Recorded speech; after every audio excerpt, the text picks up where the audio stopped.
ناتوانی سے جو ہر روز جھکے جاتے ہیں اور دن بدن ان کی کمزوری بڑھتی ہی جا رہی ہے اور دھیرے دھیرے وہ ان کی کمر جھکنا شروع ہو گئی ہے، ان ضعیفوں کے سہارے کو عصا بن جاؤں۔ کاش کہ ایسا ہو، وہ دعا مانگ رہے ہیں کہ کاش ایسا ہو۔ یا اللہ مجھے تو ایسی طاقت، ایسی قوت عطا کر کہ میں ان ضعیف کمزور لوگوں کے سہارا دینے کے لیے عصا بن جاؤں، میں وہ لاٹھی بن جاؤں جس کو پکڑ کر وہ آگے بڑھ سکیں، اپنی منزل تک پہنچ سکیں۔ جی بیٹا، آپ نے شاعر کے خیالات سنے، کس قدر درد ہے ان کے دل میں انسانوں کے لیے، مخلوق خدا کے لیے، اور کتنا اچھا وہ سوچتے ہیں اور کتنے اچھے وہ کام کرنا چاہتے ہیں۔ مجھے لگتا ہے کہ آپ لوگوں کو تھوڑی تھوڑی بات سمجھ آنا شروع ہو گئی ہوگی۔ اب میں اس کی تشریح کروں گی، اور تشریح میں جب میں اس کو اور زیادہ تفصیل سے آپ کے ساتھ بیان کروں گی تو مجھے پورا یقین ہے کہ یہ نظم آپ کے لیے بہت آسان ہو جائے گی اور آپ سمجھ سکیں گے کہ شاعر کیا کہہ رہا ہے۔ درد جس دل میں ہو اس دل کی دوا بن جاؤں، کوئی بیمار اگر ہو تو شفا بن جاؤں۔ شاعر یہاں پہ اس خواہش کا اظہار کر رہے ہیں کہ میں چاہتا ہوں کہ میں لوگوں کے کام آؤں، جو بھی شخص تکلیف میں ہو، چاہے وہ میرا اپنا ہو، چاہے وہ میرا بیگانہ ہو، چاہے میں اسے جانتا ہوں، چاہے میں اسے نہیں جانتا ہوں، بس وہ ایک تکلیف میں شخص ہے، ایک انسان ہے کہ جو تکلیف میں ہے، تو میں اس کے لیے درد کی دوا بن جاؤں، اس کے دل کو سکون آ جائے، میں ایسا کچھ کر پاؤں، اس کی مدد کر سکوں، اس کی مشکل آسان کر سکوں اور اس کے اس قابل بنا سکوں کہ وہ سکون میں آ جائے، اس کے درد کو آرام آ جائے۔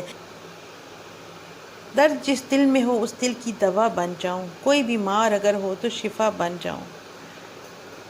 یا اللہ مجھے اتنی طاقت، اتنی ہمت دے، مجھے ایسا کرنے کی توفیق عطا فرما کہ جب کوئی شخص تکلیف میں ہو، جس کے دل میں درد ہو، وہ بیمار ہو، اس کو کسی مشکل کا سامنا ہو، وہ کسی آزمائش میں ہو، تو میں ایسا کچھ کر پاؤں کہ اس کے درد کی دوا بن سکوں، اس بیمار کے لیے شفا، اس کا علاج بن سکوں، اس کو اس کی مشکل سے نکال سکوں، دکھ میں ہلتے ہوئے لب کی میں دعا بن جاؤں، اور وہ لب، وہ ہونٹ جو درد میں ہیں، جو تکلیف میں ہیں، جو دعا مانگ رہے ہیں میرے پروردگار، تو میں ان کے ہونٹوں کی دعا بن جاؤں۔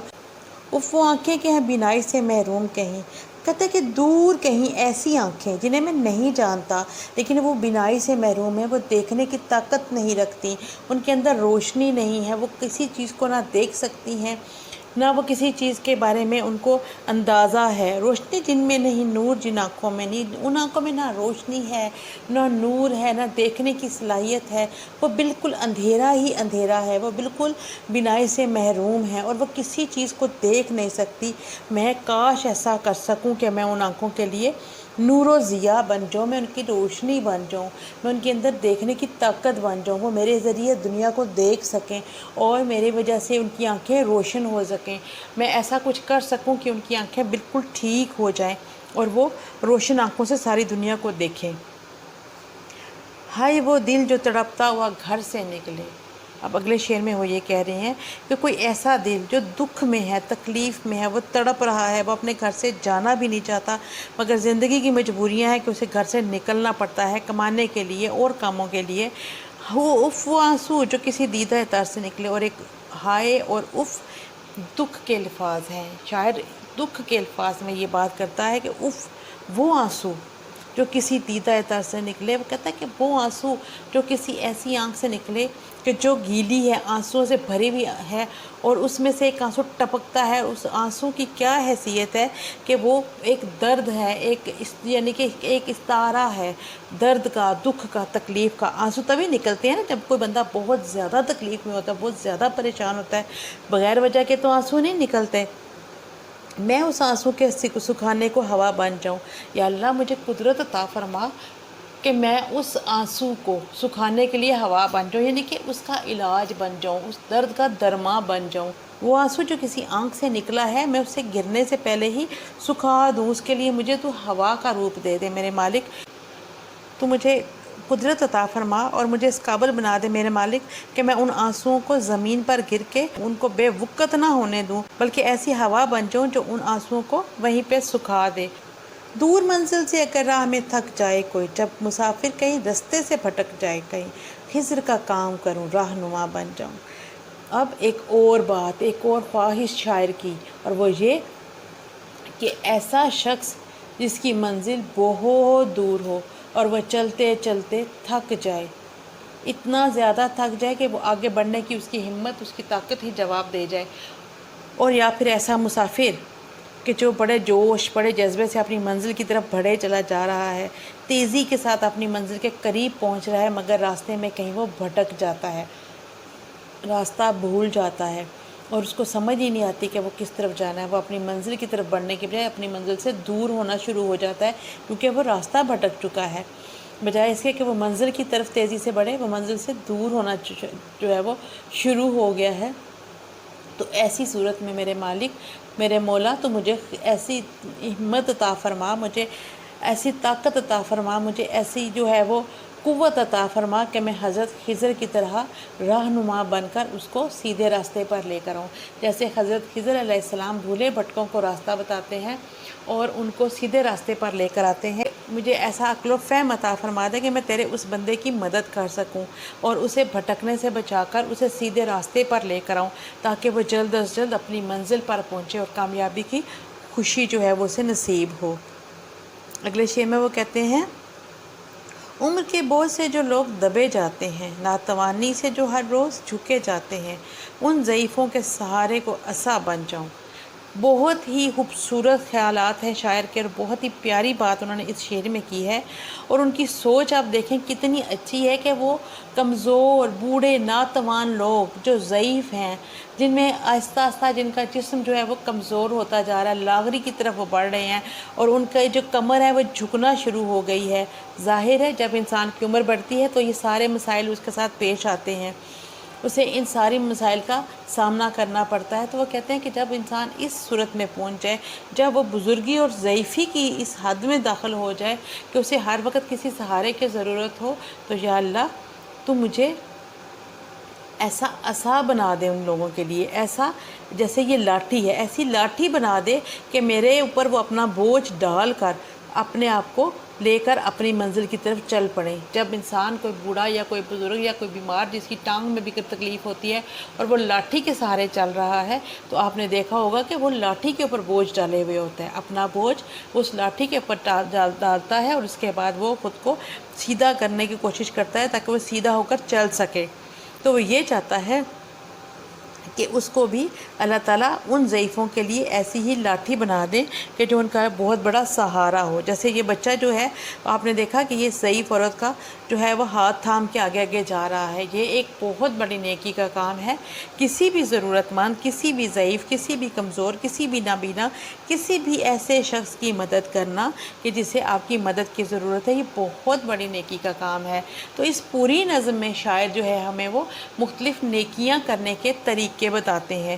شاعر یہ چاہتے ہیں کہ ہم ہر قدم میں نیکیاں کمائیں، ہم زندگی میں جتنے بھی سال جئیں، جتنی بھی ہماری عمر ہے، ہم ہمیشہ اچھے اعمال کریں، اچھے کام کریں، دوسروں کی مدد کریں، دوسروں کے لیے ہم ایک سہارے کی صورت میں ہوں، دوسروں کے لیے ہم ایک امید کی صورت میں ہوں، دوسروں کے لیے ہم ایک روشنی کی صورت میں ہوں، نہ کہ ہم ایسے کام کریں کہ جو دوسروں کو پریشان کریں۔ ٹھیک ہے، اگر ہم انسان ہیں، اگر ہم اشرف المخلوقات ہیں، اگر ہم اللہ تعالیٰ کے بنائی ہوئی وہ مخلوق ہے کہ جس کے اوپر اللہ تعالیٰ کو بہت زیادہ جو ہے وہ پسند کرتا ہے اللہ تعالیٰ، اور اسے 70 ماؤں سے زیادہ پیار کرتا ہے، تو ہمیں چاہیے کہ ہم وہ سارے اچھے اور نیک اعمال جو ہیں وہ انجام دیں کہ جو اللہ تعالیٰ کو پسند ہیں۔ اور اس پوری نظم میں ہمیں شاعر جو ہے وہ انہی اعمال کی ترغیب دیتے ہیں۔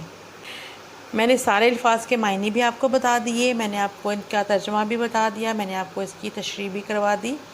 اب یہ تھوڑی سی مشکل نظم ضرور ہے، لیکن آپ اگر اس کو 1 سے 2 بار سنیں گے تو یہ پھر آپ کے اوپر آسان ہو جائے گی اور آپ کو آسانی سے یہ سمجھ آ جائے گی۔ جی آگے مشق کا کام شروع کرتے ہیں۔ مشق میں سب سے پہلا سوال ہے، دکھ میں ہلتے ہوئے لب سے کیا مراد ہے؟ جی دکھ میں ہلتے ہوئے لب جو رو رہے ہوں، ایسے ہونٹ جو رو رہے ہیں، جو دعا مانگ رہے ہیں، ٹھیک ہے، اپنے دکھ اور تکلیف سے نکلنے کے لیے، نجات پانے کے لیے اللہ تعالیٰ سے دعا مانگ رہے ہیں۔ دیدہ تر کا کیا مطلب ہے؟ دیدہ تر کا مطلب ہے بھیگی ہوئی آنکھ، یعنی کہ ایسی آنکھ جس میں آنسو بھرے ہوئے ہوں۔ عمر کے بوجھ سے دبنے سے کیا مراد ہے؟ عمر کے بوجھ سے دبنے سے مراد ہے بہت زیادہ ضعیف ہو جانا۔ خضر کون تھے؟ جی حضرت خضر علیہ السلام، حضرت خضر علیہ السلام جن کا کام بھولے بھٹکوں کو راستہ بتانا ہے۔ اس نظم کے ذریعے شاعر نے ہمیں کیا پیغام دیا ہے؟ اس نظم کے ذریعے شاعر نے بچوں ہمیں یہ پیغام دیا ہے کہ ہمیں اپنی تمام عمر جو ہے وہ ضعیفوں، ناتوانوں، کمزوروں کی مدد کرتے ہوئے گزارنی چاہیے۔ سوال نمبر 2 ہے، درست جواب پر ٹک کا نشان لگائیے۔ شاعر بیمار کے لیے کیا بننا چاہتا ہے؟ بیمار کے لیے شفا بننا چاہتا تھا نا۔ ہائے وہ دل جو ڈیش ہوا گھر سے نکلے، تڑپتا ہوا، دور منزل سے اگر راہ میں تھک جائے کوئی۔ اس نظم میں دل میں درد ہونے سے کیا مراد ہے؟ دل کا تیز دھڑکنا، دل کی بیماری، غم، نیند کا معنی غم۔ ناتوانی سے جو ہر روز ڈیش جاتے ہیں، جھکے جاتے ہیں۔ سوال نمبر 3 ہے، ان الفاظ کے متضاد لکھیے۔ جی بچوں، آج تو مجھے بتانے کی ضرورت نہیں ہے نا کہ آپ نے کیا کرنا ہے، کالم بنانا ہے، ایک میں آپ نے الفاظ لکھے اور اس کے سامنے متضاد لکھے۔ الفاظ یہ سارے آپ اس میں لکھیے اور متضاد جو میں آپ کو بتاؤں گی وہ آپ اس متضاد والے خانے میں لکھیں گے۔ درد، چین، بیمار، صحت مند، دکھ، سکھ، بینا، نابینا، نور، تاریکی، روشنی، اندھیرا۔ نمبر 4 ہے، اعراب کی مدد سے تلفظ واضح کریں۔ شفا، روشنی، منزل، مسافر، خضر۔ سوال نمبر 5 ہے بچوں، ایک مضمون لکھیں جس کا عنوان ہو انسانوں کے کام آنا ہی زندگی کا مقصد ہے۔ یہ مضمون آپ نے اپنی کاپی کے اوپر لکھنا ہے اور کوشش کیجئے کہ کم از کم یہ 2 صفحوں کے اوپر آئے، ٹھیک ہے۔ اس میں آپ نے بتانا ہے کہ انسان جو ہے وہ کس لیے، ہم نے پڑھا تھا نا کہ ہے زندگی کا مقصد اوروں کے کام آنا، ٹھیک ہے نا، تو یہ وہی والی بات ہے، انسانوں کے کام آنا ہی زندگی کا مقصد ہے، ٹھیک ہے۔ سوال نمبر 6 میں ہے، کالم الف میں اس کتاب میں شامل نظموں کے عنوانات اور کالم بے میں ان کے شعراء کے نام بغیر ترتیب کے لکھے گئے ہیں۔ دی گئی مثال کی روشنی میں ان کے شاعر کا نام کالم جیم میں لکھیں۔ جی یہ تو بہت مزے کا سوال آ گیا آپ کی پوری کتاب میں سے، ٹھیک ہے۔ ہم نے کتاب تو ختم کر لی، ہم نے ساری نظمیں بھی پڑھ لیں، ہم نے ان کے شعراء کے بارے میں بھی ہم نے بات کی، سب کے نام بھی ہم نے جو ہے وہ یہاں پر بیان کیے۔